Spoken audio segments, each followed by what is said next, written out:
On this episode of the Dudes and Dads podcast, we talk with Cory Martin about everything from jail time to family time. You're listening to the Dudes and Dads podcast, a show dedicated to helping men be better dudes and dads by building community through meaningful conversation and storytelling. And now, here are your hosts, Joel DeMott and Andy Lehman. Welcome to the Dudes and Dads podcast. It's me, Joel, here with my good friend, Randy Wayman. Oh, again. No. I can't let you do this open anymore. It's just, no more. Oh, gosh. Andy, hey, good evening. How are you? I'm doing good. Good. We're still good to be friends back. even when I intentionally mispronounce your name. Yes. Brothers and sisters, faithful listeners, thanks for coming back and joining us again for another episode. Hey, if you haven't noticed, people, it's crazy out there, but it's warm and pleasant in here. So you just put those earbuds in, the headphones on, and just for a short while, pretend like nothing is going on except this show right here. Boy, I've really set the bar high, Andy. Hey, but hopefully if they're driving, they're not like closing their eyes and tuning That's everything right. else out. That's right. That's bad. Please don't. If you're driving and listening, which chances are good that you are, keep both eyes on the road, people.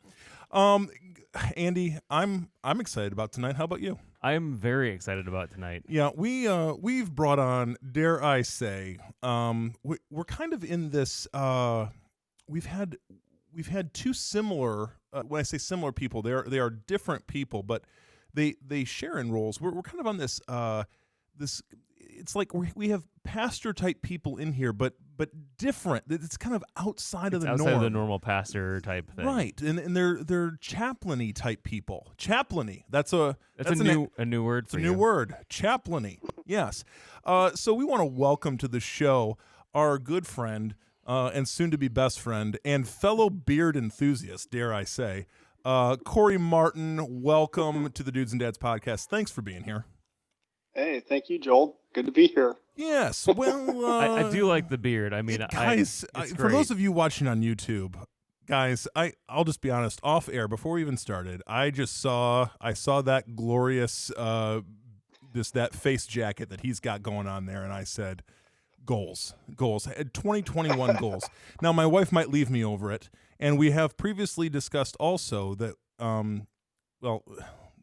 Cory, your wife is not a fan. Is that fair to say? She's just not a... That's putting it nicely, yes. So we keep on running into these guys that are like, man, they grow a beautiful beard, and the wives aren't digging it. As long as I keep mine fairly trimmed, my wife as long likes as you mine. don't look homeless. That's, I think, your wife's True demand. story. Yeah, that's it. Yeah. See, you need to figure out how to pitch this as part of your ministry, because it's always a talking point for me in the jail. If I go up to somebody who I've never met in the jail, we always start off talking about my beard because they ask about it. So I pitch it to my wife as, I need this to properly minister to people in the jail. Yes, love it. I hadn't even considered that. Thank you so much. I think I'm going to use that one from now on. That's right. Cory, can you tell us? We're going to start off. We like to start off with like the dad stats. So what that really means is tell us who you are, what your family, your job, things like that. Things about your deep dark secrets. But yeah, who you're married to, how long you've been married. Just let us know as much as you are humanly comfortable letting us know. Okay. Well, I am married. I've been married for 21 years now to Shannon Martin. And we met at Bethel. We were both at Bethel in Mishawaka. I was a ministry major. She was a psychology major. She was a junior. I was a freshman. We met maybe 3 months into my freshman year, and we've been together ever since. We have 4 kids. The oldest is 26. Then we have a 10th grader, an 8th grader, and a 6th grader. Calvin and Ruby. Calvin's a sophomore at Goshen High School. He's in orchestra. Ruby's in 8th grade at Goshen Middle School. She's in orchestra. And then Silas is a 6th grader at Bethany Christian. And then Robert, our oldest, is out of the house and lives in Elkhart. Wow. And I serve as the chaplain at the Elkhart County Jail. I've been there for about 7 years now, I think. 7 years. Excellent. Yeah. So here's the what we want to start with is obviously being a jail chaplain is like a ministry job that for me personally, for a long time, was sort of shrouded in mystery. Like, what? So for all of us that are, because I'm familiar with the ministry in as much as I've been to I've been to some of the fundraising events and have had conversations. But I mean, what exactly does a jail chaplain, as you serve at the Elkhart County Jail, what is it that you do, sir? Well, I don't know what I should be doing. I don't know. I don't have any experience doing this prior than when I started, and I've never been to any other jail. And I'm not really familiar with any other jail ministry. So I was uniquely unqualified for this job when the board hired me, and ever since then we've been trying to figure stuff out as we go along. But one thing I think that we have kind of landed on with our ministry philosophy is that we're pretty low pressure in our approach. And so, the Elkhart County Jail, I think, is the second or third largest in the state of Indiana. And it's filled with a bunch of people it's probably not their first time in the jail. They've probably grown up in very different circumstances than I grew up in. Now, I'm generalizing here. This is not accurate to everybody in the jail. But a lot of times there's addictions and past trauma. And so their lives have basically been filled with people telling them what they need to do differently to be a better person. And I think what they don't need is one more person coming in, kind of lecturing at them or preaching at them about what they need to do differently and what they've done wrong. And so we go in, myself and our assistant chaplains and our volunteers, and it's so laid back. And when your focus is just to share the love of God with somebody by being their friend, it takes so much pressure off of you thinking that you have to convince them that you're right and they're wrong in order to save their souls from hell. Mm-hmm. They get to experience the love of God and the kingdom of God in the context of a friendship, and faith always comes up. I mean, I don't have to bring it up. They're all like all of us. They're just curious about, is there more to life than just this? Yeah. And so my days look kind of different. I do a couple of book clubs in the jail. Our book clubs are just the best. I mean, they're all Christian books. It's everything from Love Does by Bob Goff to really kind of more deep, serious books. But we read a chapter throughout the week. We get together and talk about them. And by and large, these aren't people who grew up in church or Sunday school. And so you don't have some of these, what can tend to be sometimes boring Sunday school conversations. I mean, we kind of throw it all out. We talk about everything, and no question is off limits, and every question is honored. And we have disagreements and arguments. In fact, I think the jail is probably the only place where you can have theological and political disagreements and argue about them and get up and hug each other and still be best friends. It's absolutely fantastic. Yeah. So I do some of that stuff. I do, you typically think of chaplain stuff. I meet with inmates one-on-one for prayer or spiritual guidance. I oversee our volunteer force, our Bible studies in the evening. And then I'm also kind of like an executive director role. So I do all the fundraising and community development and stuff like that. So from what I'm hearing you explain, I mean, is it like a 9 to 5 in certain ways, or is it, I mean, are there regular rhythms to what you're doing kind of on a daily basis within the jail? Sometimes it can be 9 to 5. And then we always have things that are going on kind of on the weekend that I show up for. We have baptisms in the evening, baptisms and communion. We have special events that go on. I speak at churches on Sundays sometimes. I'm out in the community in different meetings in Elkhart County. So it kind of varies. And the thing that really varies is not so much what happens inside the jail. It's what happens outside the jail. So what happens is you become genuine friends with these people that you meet in the jail, and then they get released. And they get released with no job, no transportation, no family, no friends, no money, drug addictions, tattoos all over the place, no support system, just nothing. And so we're trying to figure out more and more, what can we do to continue to be with people that we met inside the jail once they get out? And so that's the part that kind of the lines between work and personal time are blurred for people in jail ministry, because there's always, I spent a lot of the day today with a guy who was released, who was one of our jail ministry homes. He got out. He has all of his identification was lost when he was arrested and moved back out. And his birth certificate, he was born in the United Kingdom. So trying to get an ID, social security card, all this stuff during COVID, during the holidays with a foreign birth certificate. I mean, it's just a nightmare. Wow. Yeah. And so that took up a lot of my day today. So is that personal or is that work? I don't know. That blurs that line there. So tell us a little bit more. Yeah. You had mentioned about these houses. Can you tell us a little bit about how that works? Yeah, when I first started, I mean, it becomes apparent, I think, very quickly to everyone that it doesn't matter what you do inside the jail.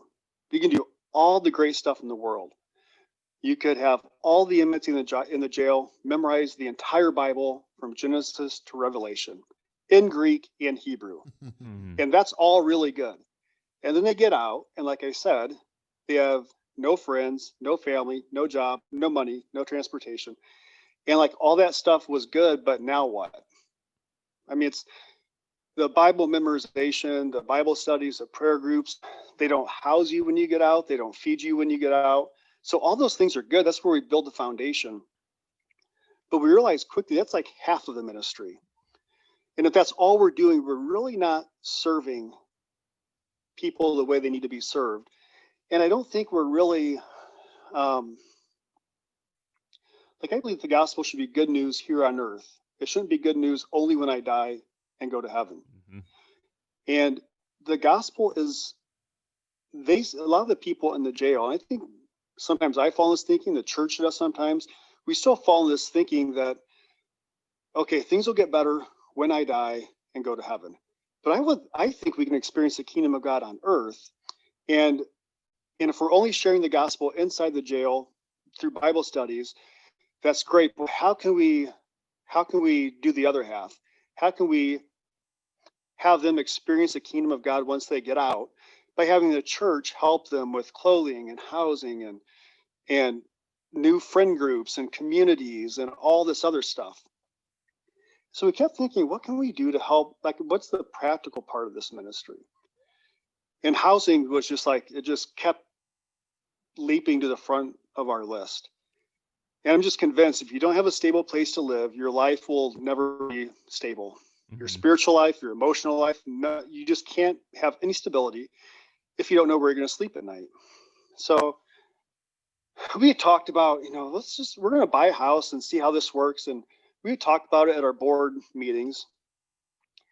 And then one day, my wife and our family were walking to church. We go to St. Mark's United Methodist on the north side of Goshen. We just live in a block or two north of there. So we walked to church every Sunday, and there was a for sale sign in the yard of one of these homes. And Shannon kind of nudged me. She said, "Hey, look, that house is for sale." And I'm pretty kind of not with it most of the time. And I said, "Oh yeah, that's great. I'm glad to see that." Yeah. I know what she was getting at. She said, the jail ministry should buy that house. And so I called our board. A couple of guys came out. We looked at it on Monday, made an offer, then we owned it on Tuesday. And then we were like, oh, crap. Yeah. Now what do we do? Now what do we do? We have not been prepared at all. So that was our first house. A married couple moved in who we had known, my wife and I had known from the neighborhood years before, kind of both in and out of jail. Ended up becoming our best friends. They still are. Yep. So they moved into the house. And it's just been, the house wasn't a life changer for them. I mean, the house doesn't change anybody's life, but they were on a good trajectory, trying really hard. And without the house, it would have been really difficult. So they moved in. I mean, their lives were completely turned around. They ended up buying the house from us, and now they're on my board. And they also do tattoo removal for us at Vista Community Health Center here in Goshen. I mean, if that is not the kingdom at work, my friend, I don't know what is. Like, that's the kind of thing, like, my goodness. Wow. Yeah. Well, I lead with that story because the rest of it's not so glamorous. So that is a misrepresentation of how it always goes. Yeah. We have three. We had four. We sold that one to the couple. So we have three.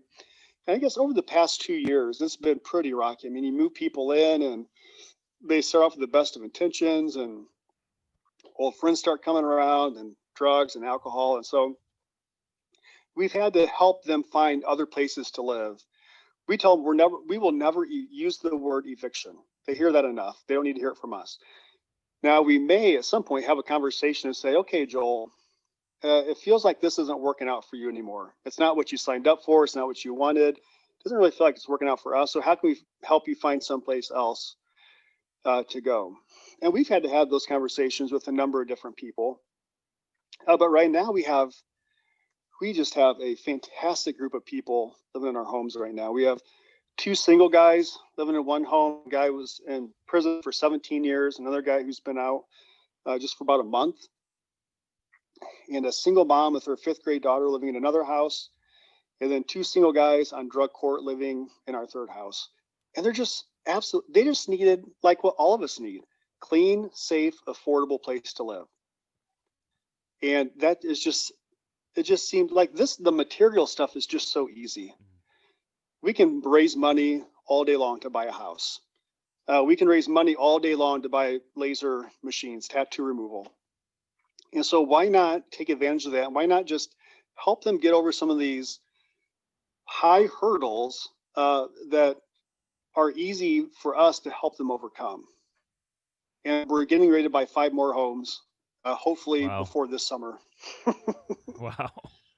I just It's the biggest need. Yeah.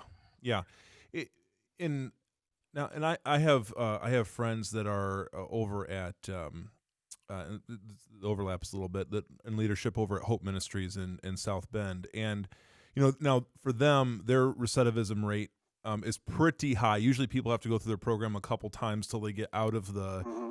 But I know that housing, like a stable place to live, is a key thing that without it probably puts people back into the same situation that got them in trouble in the first place. So the home stability becomes a bit of a rescue. I mean, from what I'm hearing you say, where it's like it's a quote unquote a simple thing, but it can sort of put something in the way of that cycle, that nasty cycle that kind of can keep coming up in someone's life.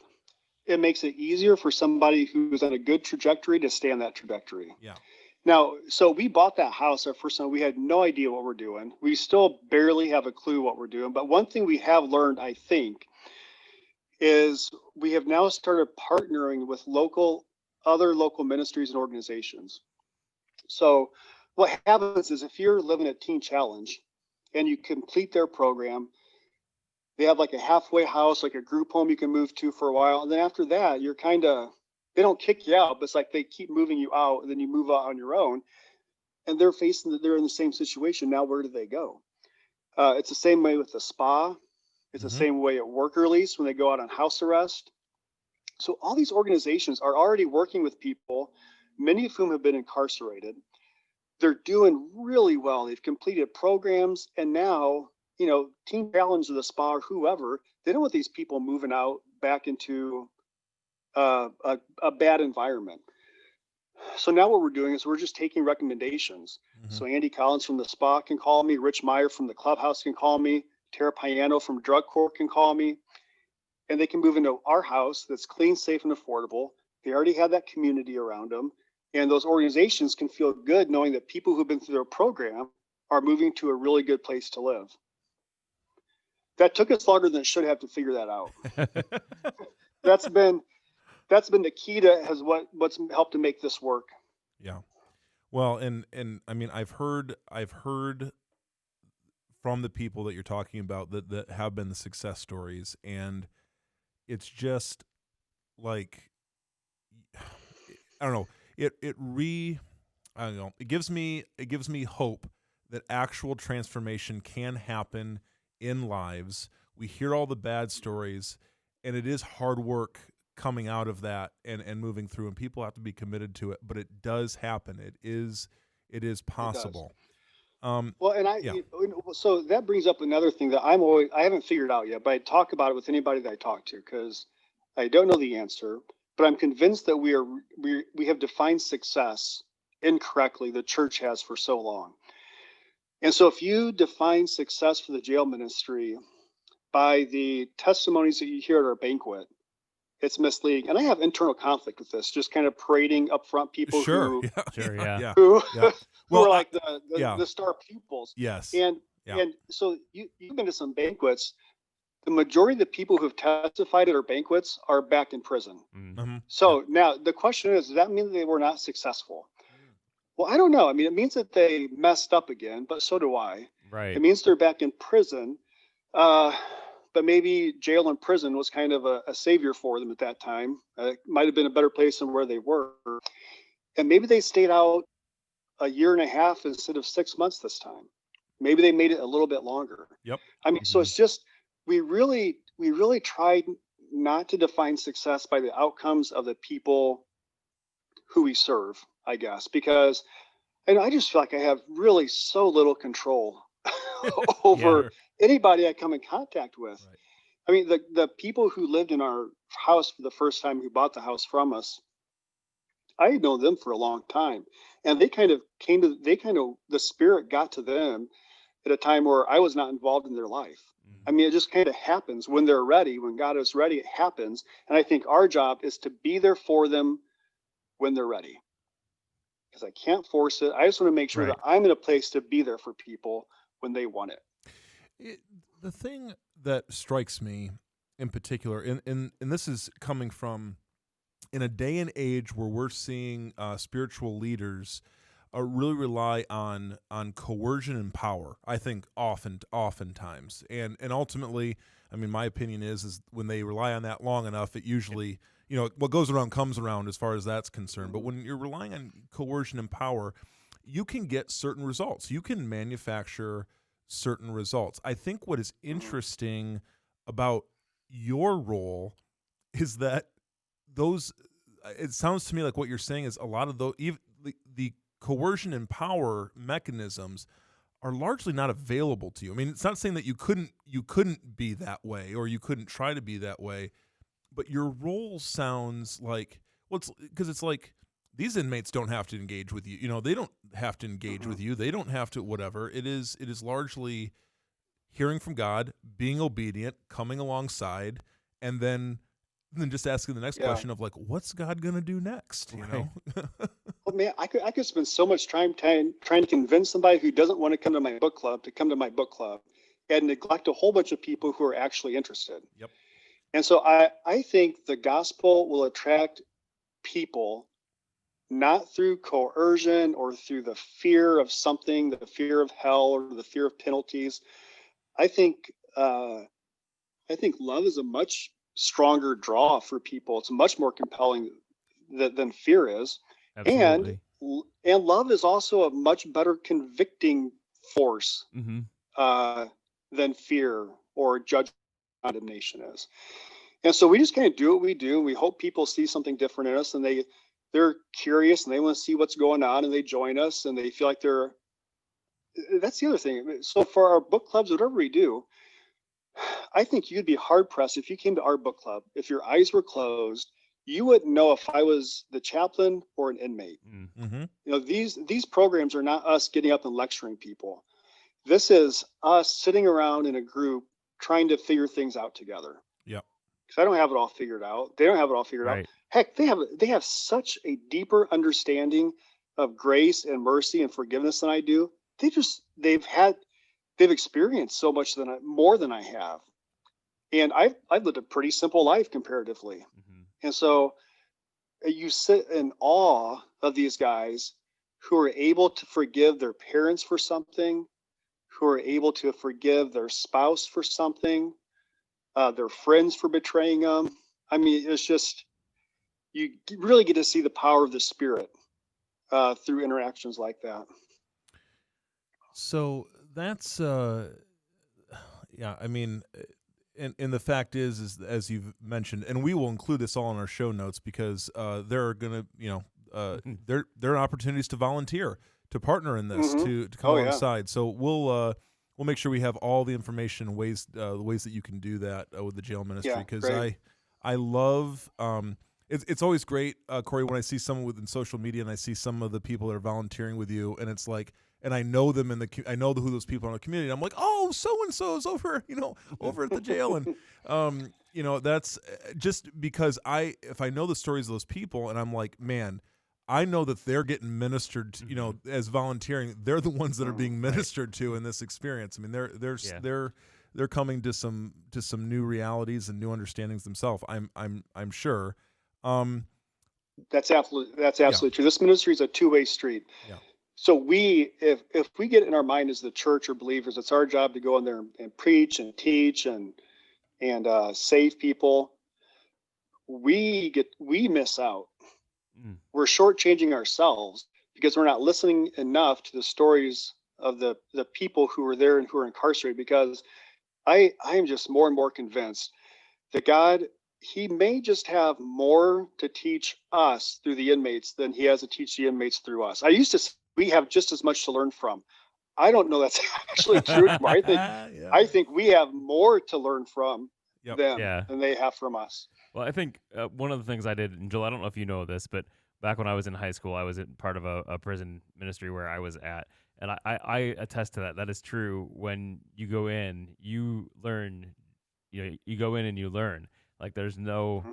It's almost like the people that I was there with, were teaching me, like you said, Cory, more than me teaching them, and it was it was a blessing for me. I really enjoyed that time of my life when I was able to do that. Yeah, and even I would say, like, I've been working on this, obviously working up until here, up until just a few days from now. I've been spending the last 5 years working with young people, and I've routinely thought, man, getting even younger folks into that sort of situation, or helping expose them to those realities.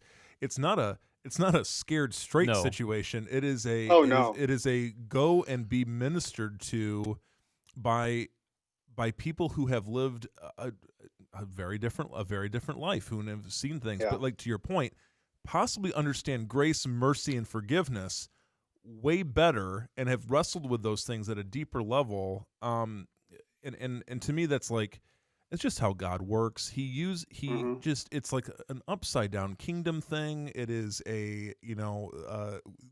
the wise become simple, and the simple become wise, and that's very much, I think, it's a testament to what goes on within that ministry, for sure. Yeah.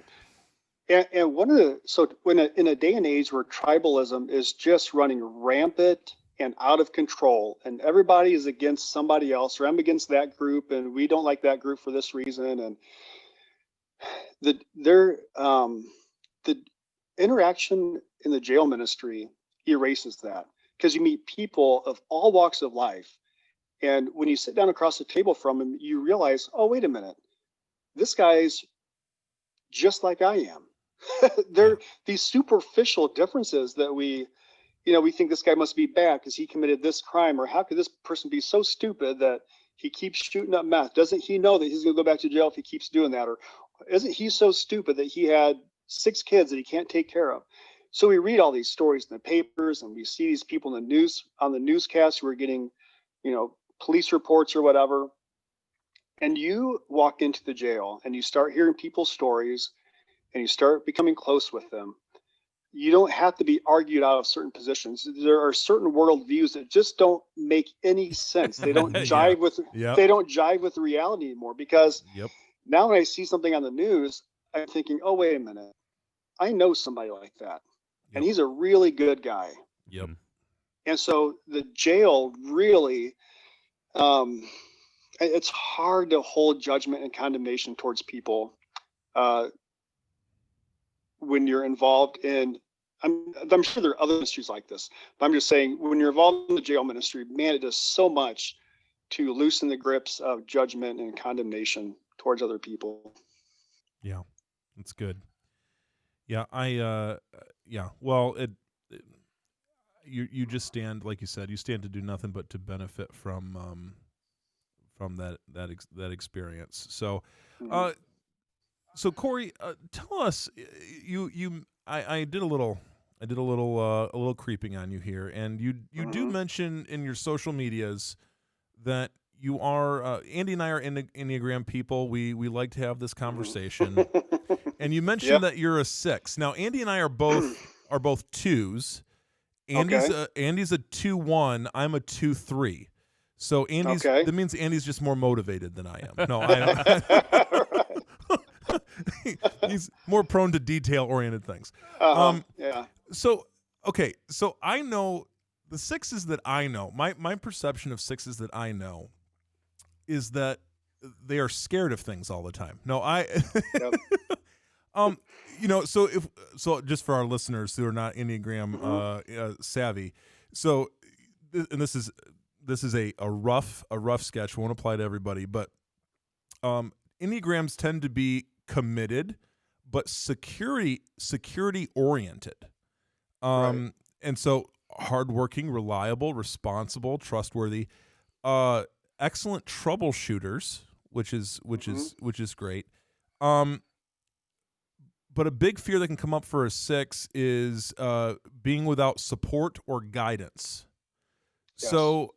So I'm just interested in your role, given your personality type. How does what have you done to make it quote unquote work? Like what have you, because you've obviously had to surround yourself with the right people too. Right.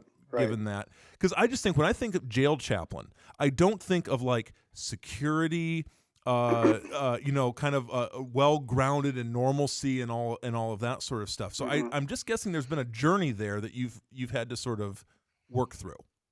Yeah. Well, I'm all 6. I'm a 100% 6. There's no question about it. And I don't understand people who read the material and they're like, I don't know if I'm this or this. Because when I read it, it was You're clear. like That's they what had, you are. Yep. Yeah. they had described me in my entire life perfectly.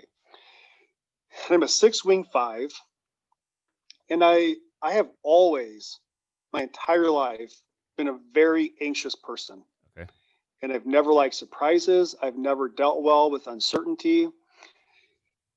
And so, yes, this job may seem a little bit odd for a 6 to be involved in. So, backing up, when I can't remember what book it was that I read about the Enneagram, and I read the 6, and it was like, that's all I needed to read. Yeah. I knew I was a 6. And it was such a relief to know that there was a number associated with me. So I have always thought, why do I worry about stuff so much? Everybody else seems so careless and carefree, and I am just fixated. Fixated with and kind of stifled with anxiety and worry so much. So it was nice to know that it's actually a thing. There are people like this other than me. What helps me in this job, I think, is I have such an incredible board and such an incredible group of assistant chaplains that I feel like we're in this together, and I can pitch a crazy thing like, hey, should we do tattoo removal? Or maybe we should buy a house. And I really trust that if it's a really crazy idea, that they would tell me that. But the security part for me is to knowing, okay, all these people are behind me, and we've analyzed this from every angle. That's part of a 6 thing. We have this committee in our mind, in our head, that's always fighting with each other, trying to figure out, well, what if we do it this way? What could go wrong if we do it this way? What if we did it this way? What could go wrong? We're worst case scenario thinkers. So we have to play out the worst case scenario of every situation. Which sounds exhausting to me, but yes. It is.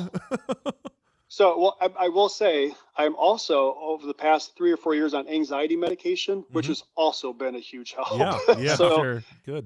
a friend of mine is a therapist, and she has a T-shirt that says, people need Jesus and a therapist. Yes, And I'm yes. totally convinced Yes. of it. I just thought, why the Bible says don't worry about things, but I can't help it. And it used to be like a condemning thing for me. Sure, yeah. So, yeah, I think for me, it's been a big help to have the right people in place behind me that I can run stuff by. They can tell me if this is way off in the left base. They help me think through and plan all the things that need to happen to make sure that it works and it's not a failure. That's been a huge blessing for me. If it was just me, I would be analysis paralysis all the time. Yeah, man, having a good team, and I'm wondering. So, what where does Shannon? I'm curious. Where does Shannon fall in line with? Because I'm always wondering, with when you've got a partner who's of a very strong particular personality type, like what the Yeah. yin and the yang component there is. So like how does Well, how does she level you out? she's an 8. Oh, And yes. so where I'm kind of, well, now, not to get too much in the weeds here on the Enneagram, but if people aren't familiar with this, that's on them, because they really should be familiar with it. Yeah. So Enneagram 6s, there are 2 types of 6s. There's the phobic and the counterphobic 6s. Counterphobic 6s take their fear and anxiety and they do something with it, and they're pretty aggressive, and they can look like 8s, Mm-hmm. because to overcome that fear, they kind of attack it head on. Counterphobic 6s do just the opposite.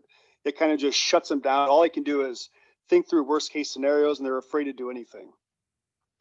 So my entire life I've been a counterphobic 6, and I still am. Kind of in my personal life, I'm more counterphobic. In my work life, I'm phobic. So I have this weird kind of dichotomy within myself. But Shannon's an 8.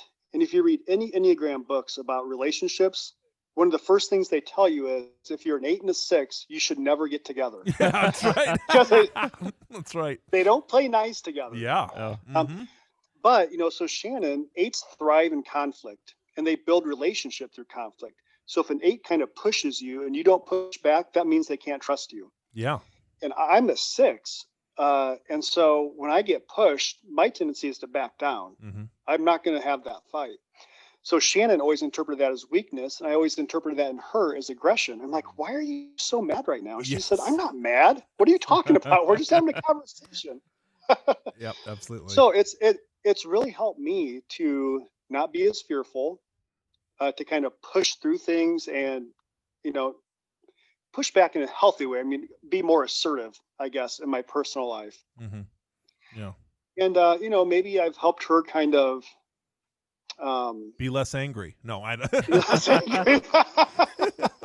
Boy, if she sees this, Joel, you're in trouble. Yeah. No, and I should say I've got a couple of close friends. I've got one who has been a ministry coach of mine, April, if you're listening, hello. We've had April on the show, April Diaz on the show, who's a strong 8. And when I sit across the table from her, like, and she's pushing me on something or whatever, Mm-hmm. it's like, if I didn't know that she really cared about me, I would think she was like, would think we were not friends, like if I didn't have the relationship. That's how it is. And yet that person, having that kind of personality type in your life, will unlock things for you that absolutely. that are like there are things in my life that I have done, or conclusions I've come to, or places I've gone, I would never have thought about unless somebody was a little bit in my face about it. So that's right. That's my counter speech to the angry 8 Right. is to say we appreciate you. Those of us that are those of us 2s, they're just the helpers and just want to be laid back and just not push in the wrong buttons. Yeah. So which I guess, so we can also drop into this conversation, is that you because now that you've outed your wife as an 8, and we've Mm-hmm. tried to speak both positively and negatively about her, Right. what I mean, your wife is a writer and Yep. I mean, I don't know how she identifies herself. Writer, speaker, blogger, all of the above. Kind of all of it. All that stuff. So from my reading and my perception, she is a creative person. Mm-hmm. What is it like to live with a creative person? Because I just know that it can sometimes feel, especially your wife, who I perceive as being pretty driven about things, and we've already discussed the 8 things. So she wants justice, Andy. She wants justice, and she wants it now. That's her word. Yes, That's her word. that is what she wants. How is that, guys, formed your relationship? How is being supporting a creative person who's very entrepreneurial as well? What is it? Mm-hmm. What have you learned in coming alongside of that? How's your guys' relationship grown, and kind of in light of that journey? Yeah, Shannon's a very creative person. I mean, she is just an absolutely fantastic writer. She really it brings her a lot of joy, just to kind of, to have our house a certain way. She likes a certain aesthetic that she knows what she likes. And so it's kind of a blessing. I mean, I get to live in a home that looks pretty good. No thanks to me. Her creativity extends to her cooking. She's a fantastic cook. She's a fantastic writer. And she is so creative. The other way that her creativity kind of shows itself that I really appreciate, is that she thinks about things in a very different way than I do. And that comes to problem solving. Most of the things that we do inside the jail ministry that are going really well have been her idea. And she's thinking about, and I'm the schmuck who gets to take the credit for it, for implementing it. But I'm much more of an implementer than a kind of a creative thinker. Mm. And so she just has this way of expressing herself, her creativity with her words, not just when she writes, but when she speaks and when she's talking to our kids about things. I always think in a million years, I would have never have thought to approach this subject the way that you did. And because you did it that way, our kids actually listen to you instead of, me kind of just blurting out matter of fact, statements or commands or whatever. So I wish I had half the creativity that she had. Gotcha. So we've talked a lot about different things that have happened here in the past, and it is a new year now. So what are your hopes and dreams for this 2021? We sat down again around dinner on New Year's Day. Shannon said, "Hey, let's sit down with family and figure out kind of what our goals are. This is 5 things we want to do this year." And I wrote them down, but I do not remember all of them. So that tells you how well I'm getting along so far in 2021. But here's one of mine. I put on Facebook recently, here are the list of podcasts that I've been listening to in 2020, with the intention of this past year listening to people who may think differently than I do. And so it kind of ran the gamut when it came to politics and theology and history and some other things.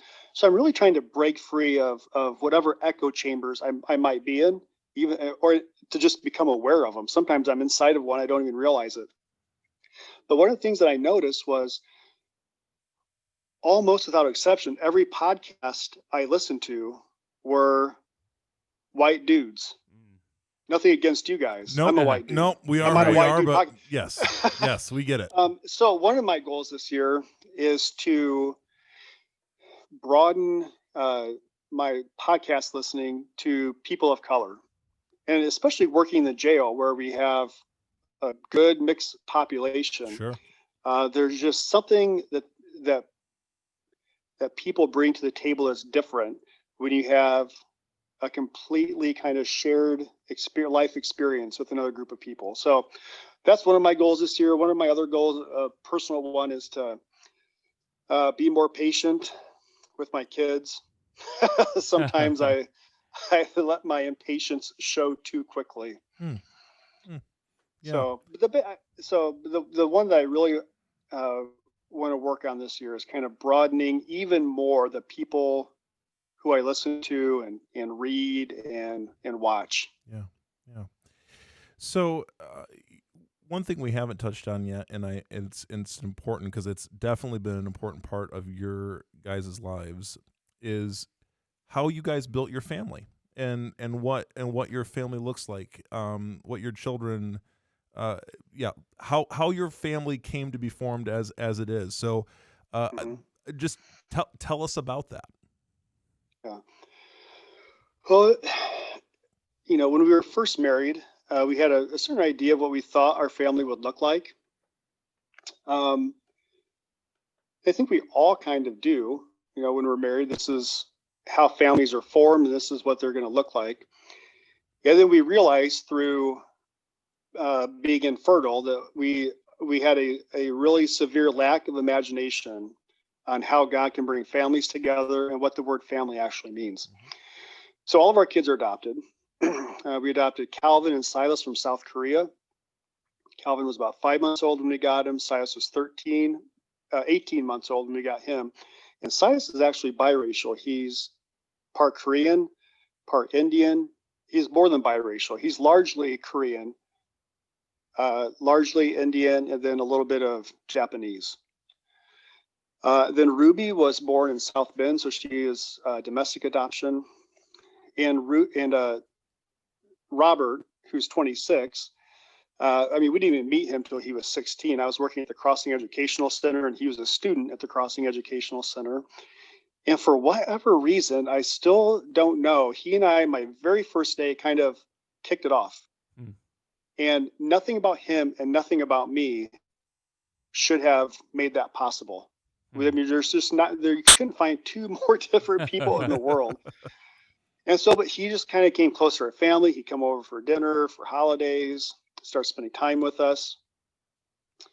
Well, then he ended up going to jail and prison for a while. So my wife and I started visiting him in the jail before I was the chaplain, which is kind of how I ended up being at the jail. Gotcha. When we started visiting Robert, the previous chaplain, Mike Kupke, who'd been there for 28 years, retired.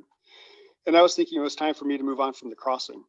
So those three things all happened at the same time. And Shannon said, hey, the chaplain position at the jail is open. You visit Robert every week. You should put your application in for the chaplain. And she just kept bugging me about it. So I finally thought, whatever, I'll put my application in, I'll put my resume. I have zero qualifications for this, just to kind of get her to stop telling me to put my application in. I did. And so again, even me being here was literally her idea, and I fought it tooth and nail. Oh, wow. And so that's how we met Robert. And then, so he's been a part of our family for a while now, but he's our oldest, but he also came to us last. Mm-hmm. Yeah. And so it was not, not the traditional way that people generally think of a family, but it's a family. It's a blessing. We have, you just realize sometimes family has very little to do with genetics and biology. Mm-hmm. Sometimes we place too much emphasis on that. Yep. I'm sure there are many lessons that you have learned. If you could name a couple, I think you just shared one with us about just even the definition of family as being a lesson learned. But if you could think of a couple of other things that have really in this journey, in the adoptive journey, and inevitably all the, mm-hmm. my guess would be positive steps forward and missteps that you take along the way, because you're learning Sure. in real time about being a parent in that context. What are some big things that stick out to you, learning lessons wise? One of the big ones for us was sometimes we romanticize and glamorize adoption. And when, at least when we adopted, you had to take these classes and they kind of told you about the trauma that comes with adoption. But it's mainly pitched in terms of they're so lucky to have a family. You're lucky to have them. You're rescuing this child. And then you adopt them and they're part of your family. And then the questions start early on. Well, my friends want to know why you don't look like me. They tell me that you're not my dad. And so the idea that, man, there's just a lot of trauma with adoption, and it's not God's perfect plan. This is not what he intended. And we've tried really hard to connect our kids with their cultural heritage. We've tried really hard to be very open and honest with them about adoption and what we know about their birth family, at least. We don't try and take the place of their birth family, but it's just, it's amazing. Our kids were adopted so young, with the exception of Robert. They have no memory of Korea or their birth families. And there is significant trauma that they will always have to deal with. And that's one of the biggest lessons we had to learn. And I don't know how to stress that, or if you can really internalize that before you adopt, or you have to experience ahead of time. Yeah. That's one of the big eye openers for us, was that, okay, it's a blessing, but it's a blessing that came at somebody's it's a blessing that came at a great expense for people. And there was a lot of trauma associated with that. So that's the one thing that she and I are still learning more and more about, and how to deal with that and cope with it. I'm also learning that even with my kids, sometimes I don't have as much control as I would like to think that I have. And I just kind of do my best and hope they follow in the right way, and trying to find that line between forcing them down a certain road that I think they should go and letting them make those mistakes on their own. And that's just a tough thing to do. And like a lot of things in life, I just feel like I have less and less control. I mean, I think it's a good thing. I have less and less control over other people, which I hope changes my kind of posture and attitude and the way that I interact with them also. And I still try and force my kids to do, my parents, so there are things they have to do, and I make them do certain things. But, as they get older, Calvin's 15 years old now. So he's going to start making decisions on his own. I'm going to have less and less input on what he does.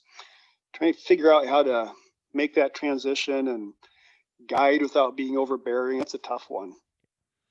Yeah. Yeah. And I do wonder, is like I think to myself, like as a parent of, I've got 4 kids and Andy's got 5. And I think to myself, what if tomorrow, even if it, from the standpoint of this, if tomorrow a child showed up in my life that I was responsible for, that came from a completely different background than me and didn't look like me, and those normal kind of surface level connection points weren't there, like what would have to go on with internally within me? Like just before we came here, I was at dinner with my wife and my little girl who's 4 years old, is looking across the table and making these faces, whatever. And I turn to my wife and I go, she looks more like you every single day. And the things that she does are more like you every single day, the little gestures and all of that. And how was that a struggle for you? Was that part of the learning process for you? The learning process for me, I never really struggled with my kids looking differently than me. But so adoption is a trauma, and there's struggles associated with adoption that aren't. So I'm not saying raising biological kids is easy, but there are some additional things that are just different about kids who are adopted. And then you add transracial adoption on top of that, and there's like this whole other layer of things that I was totally ignorant about as a white dude.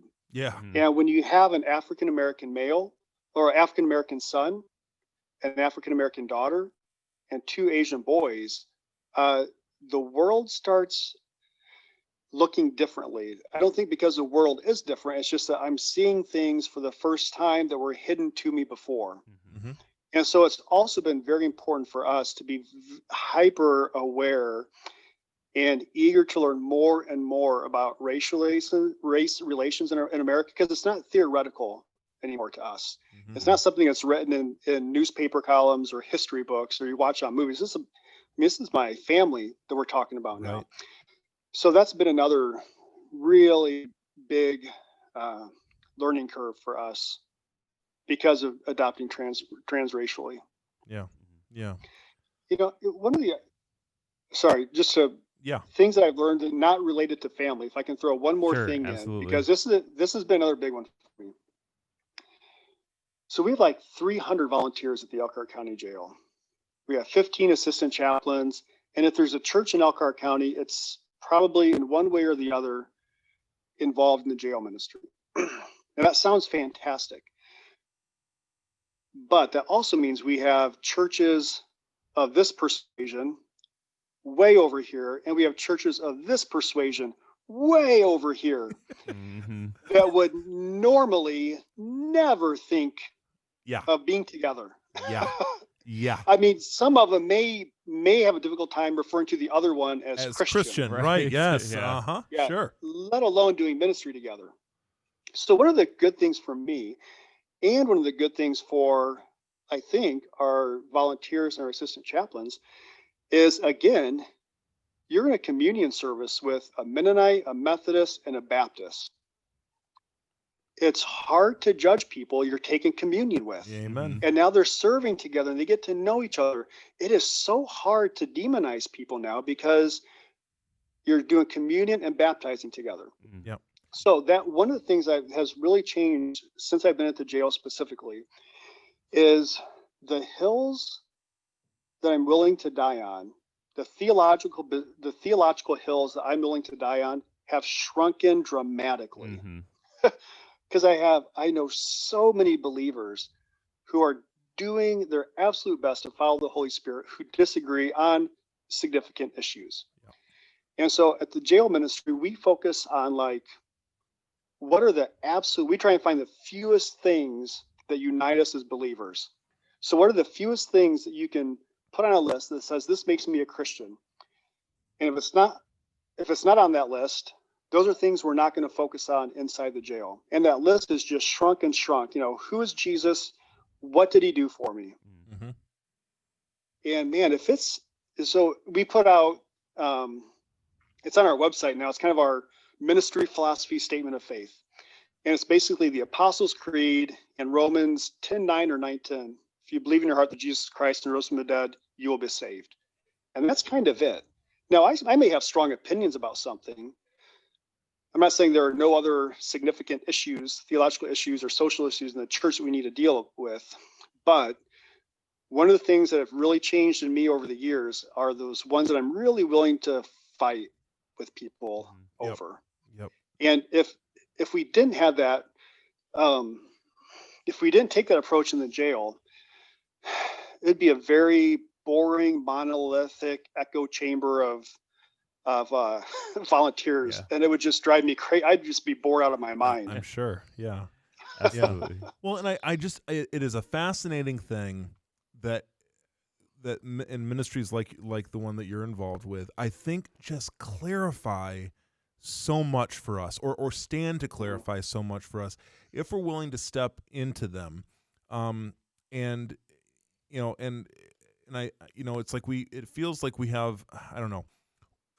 I'm sure even to this day, there are perspectives and views that I hold because they've been unchallenged, because I have not been in an environment, and this could be any number of things, but I have not been in an environment where another perspective was offered to me in a thoughtful, caring way. And so it's like, well, so it's amazing. It is amazing when we serve together. What is centrally important is clarified. When we tribalize and separate ourselves, then we can come up with a whole list of things that are vital. We think are vitally important to us as part of our identity, and it doesn't always have to be that way. I'm just becoming more and more comfortable with questions I don't know the answers to. Yeah. I kind of grew up in a church thinking the goal was to have all the answers and to know everything about God there was to know. And I was not very successful in doing that. Yeah. And so, kind of doubting and challenging or questioning were not things that were encouraged. Yep. But I feel like I've grown so much more in my faith and my relationship with God since I've been questioning and asking questions and reconsidering and talking with other people. That's when I've grown. When I thought that I had it all figured out, I think I was a pretty unbearable person to talk with about God. Yeah. Yeah. I know I was. Yeah. Not too seasoned with salt and what have you. No. No. Yeah. And and really, I mean, I just wonder. I mean, are you aware of any inmate that's ever come to faith because they were talked into it? Made to mentally assent to a set of facts. I can almost guarantee the answer is no. No, not at all. Yeah. Now we do. Now, of course, we do have some people who get baptized so they can get a certificate, so they can give it to the judge to try to get a time card. Yeah. So that's one thing we do run into every now and then. Sure. And it never really works, but they still try. Yep. Well, hey, Cory, we really appreciate you being on the show tonight. But before we let you go, enjoy it. Yeah, we've got to put you through one final test. Okay, I'm bracing Now myself. it's time for Dudes and Dads Pop Quiz. Thank you. All right, Aaron. so this is the pop quiz. So this is a random time we just ask pop questions. You don't know, we don't know. We kind of come up with them off the As the spirit leads, as they say. If we were more charismatic, we'd Right, be like, right, right. whatever That's always dangerous. Yeah, It's always right? dangerous to do that. So I'll go ahead and ask the first question. Where was the first place that you and Shannon went on a date? We went on a hayride at one of our professors' houses. It wasn't Halloween, of course, because this is the missionary church. Thank it was you. a fall festival. Thank it was a you. fall festival at one of our professors' houses. I remember it well. So it was well chaperoned and Oh, yes. yeah. Oh, yes. and well lit No areas. So Yeah, proud. no- So proud. And no of you. dancing. And no that's right. Cory, what in this past year, tell me what's been your favorite book that you have read? And I'm just going to assume that you are a reader. It sounds that way to me. Yep. What's been the favorite book? It might actually be my favorite book of all time. Ooh, My here we all-time go. favorite Hot take. novel. Hot take. Okay. I read towards the end of last year. It's called The Water Dancer by Ta-Nehisi Coates. Why do I know? I feel like I know that author. I mean that. He's pretty well known in kind of political circles. He's Okay, written a that's few different books. Okay. Gotcha. Yeah, it's a novel. It is. I won't say anything else about it, but I just cannot recommend it enough. Okay. The water dancer. Okay, we're The gonna Water put that. Dancer. We'll put that in the show notes too. All Good. right. Beautiful. Do it. It's fantastic. So my next question, I see, on our video chat here that you were sitting in a shed full of tools. What is your favorite tool in that shed? My air compressor. Yes. Good answer. I use it all the time. All the time. I'd be lost without it. Good answer. And I hook so many of my I can't use so many of my tools without it. It's like That's true. I'd be lost without it. That's good. Let's see here.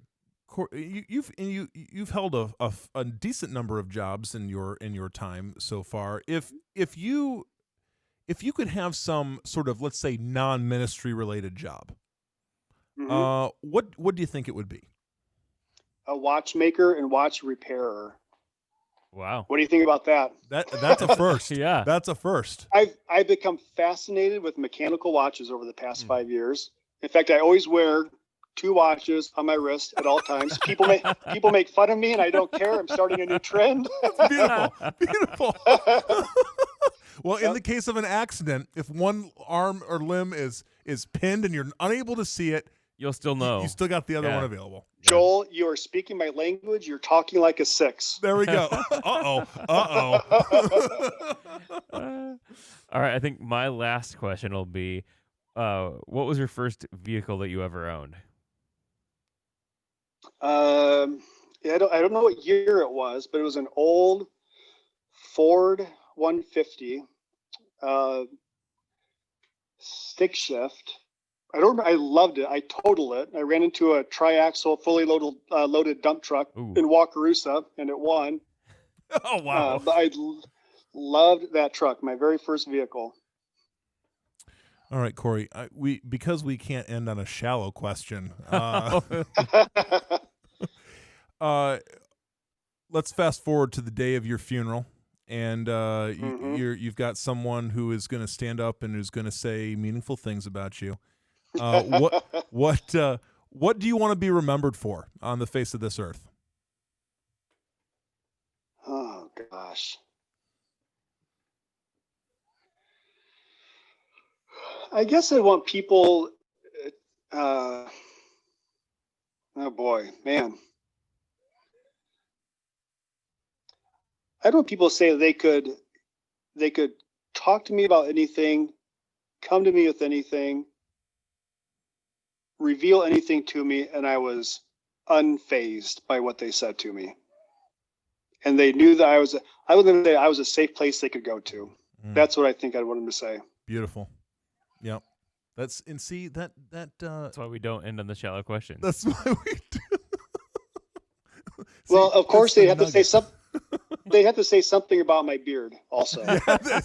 And they'll say those things and they'll go, and of course we also mourn the loss of the beard, which I'm just going to say by the time you pass in ripe old years will be probably 3 or 4 feet long. So it'll be phenomenal. It'll be like a national landmark. It'll be wonderful.